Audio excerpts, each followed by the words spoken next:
Ali here at MindWaveMeditation.com, and today I'm going to share a little story to help you change your perspective on these seemingly terrible problems, annoying issues, obstacles that come up and make you go, and all these things that come up like this, oh my God, we're trying to do something, there's all this sort of stuff. So this perspective will help you kind of manage it, look at it from a distance and go, okay, I can do this. See you on the other side. So there was this old farmer. You may have heard this story or not, but I'll try and change it slightly. He lived and worked in the fields for many, many years, and he was following in the footsteps of his father, who worked in the field for many, many, many years. They always say that, don't they? Many, many, many. Not like 10 years is never enough. For many, many, many years, generations before him. And he had this horse that helped him, sort the crops out and all that. And one day this horse bolted. It just ran off. And he was left going, oh, my horse, no. It's exactly how he said it. And just at that point, the good old nosy neighbour pops over the hedge and goes, oh, just awful luck, awful, just awful. And he's like, all right. And the neighbour's just going, awful luck, awful, oh, so terrible, terrible, like neighbours do. He turns to the neighbour and says, maybe so, maybe not. So he's straight back to work, he's doing his thing, he's thinking about pivoting. What do I do now? I've got to keep things moving, I've got to keep going, I've always got to keep going. And just at that point, exactly at that point, his horse comes back, trotting along. He's like, it's my horse. And behind the horse is a whole bunch of other wild horses that the horse has brought back. And he's like, all right, yeah, cool. Just at that point, good old mate, nosy neighbour pops over the hedge again going, oh, wonderful news, oh, amazing, look at that, your horse, it went, and now it's come back and it's brought more, just repeating what's happening. He's like, I don't need a narration of my life, mate, I can see what's going on, but thanks for your appreciation. He's, oh, it's wonderful look. Guy's rolling his eyes going, this neighbour, bane of my life. He turns around and says, maybe so, maybe not. Later on that week, he's scaled it up. He's riding with it. He's got his new horses. He's getting to work. The nosy neighbours, having a little cheeky look what's going on. And he thinks, I could do with some more elbow grease here. So he gets his son. And he's like, mate, you've got to help me out in the fields. We've got to quit messing around. It's time to be a man.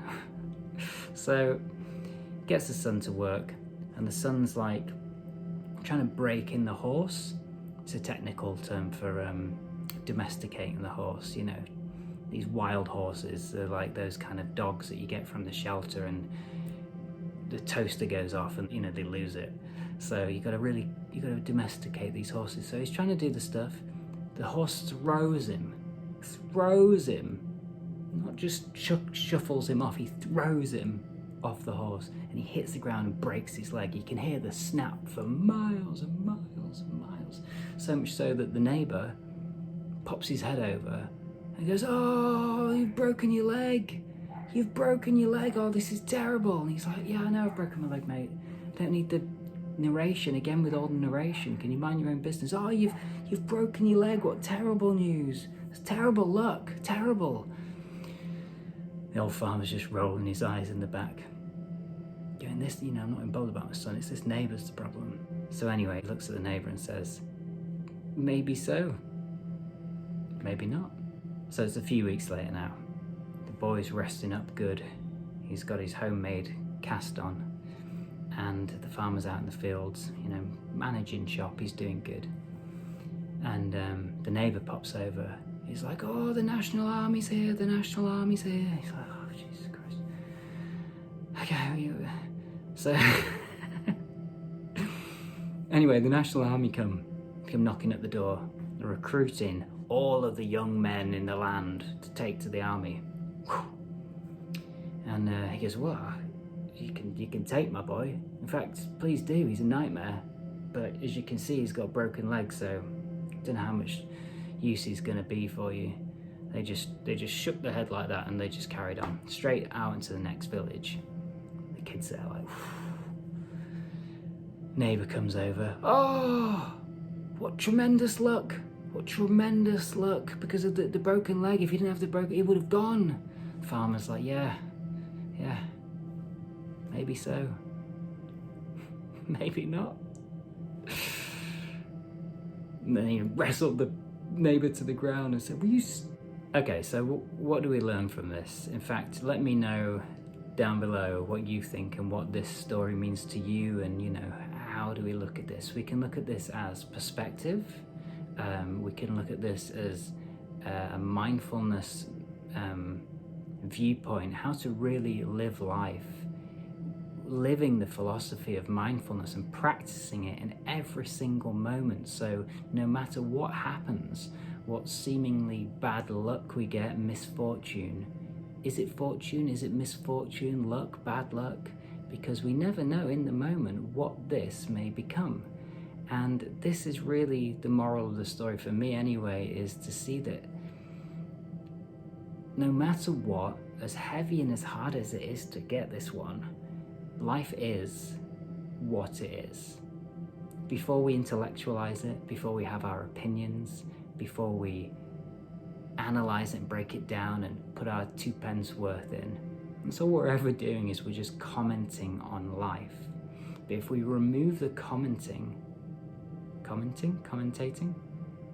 if we remove that, then we're left with what is. No matter what, no good, no bad, no black, no white, no up, down, I went too far, but you get the point. It's just what is. It's what is. So we're in a constant state of change. Life is a constant state of change. We never really want to try and harness everything and like build our life to the point where we've got it all sorted and now I can live, because then we've passed us by. And we spent the whole time building and trying to get everything perfect before we release something to the world, or before we say something to someone, or before we do something. Someone else has swooped in, someone else got the job, someone's listening to something else or doing something else. We've always got to be in this flow of constant change and go with it. Like as the river goes down the path of least resistance, it kind of finds its groove. And if you kind of go against that, it's going to be more difficult. But if you let go and surrender and go with the flow, then life can be a lot easier.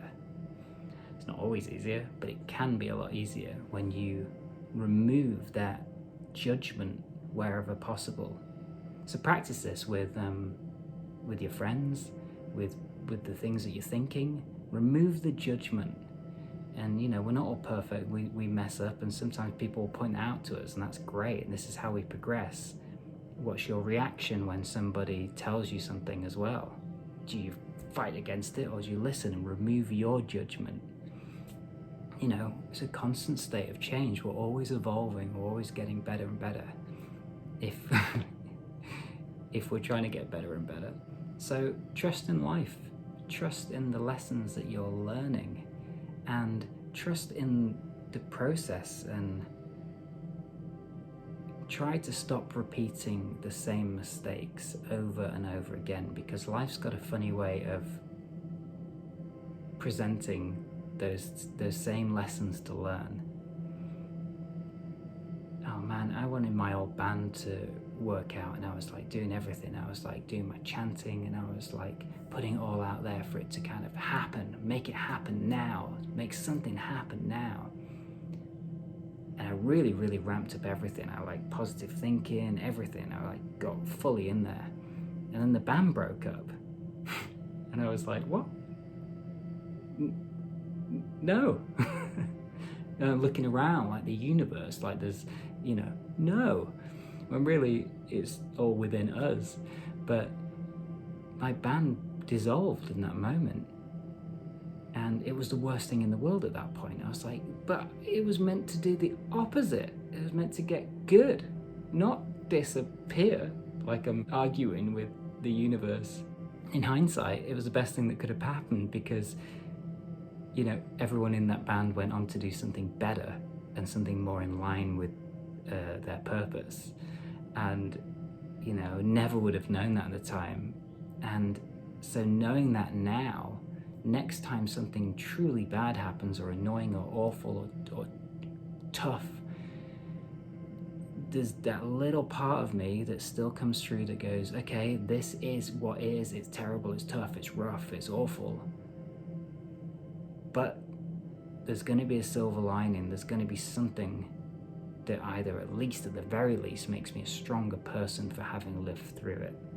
So no event can be judged as fortunate, misfortunate, good, bad, lucky, you know, unlucky, because only time can tell the whole story. And we never live long enough to see the whole story.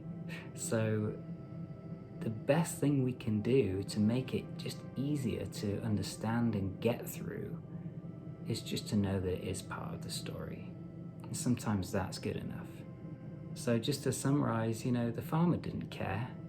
He'd learned this a long time ago. No matter what happens in his life, he's just going to keep plowing on, pun intended.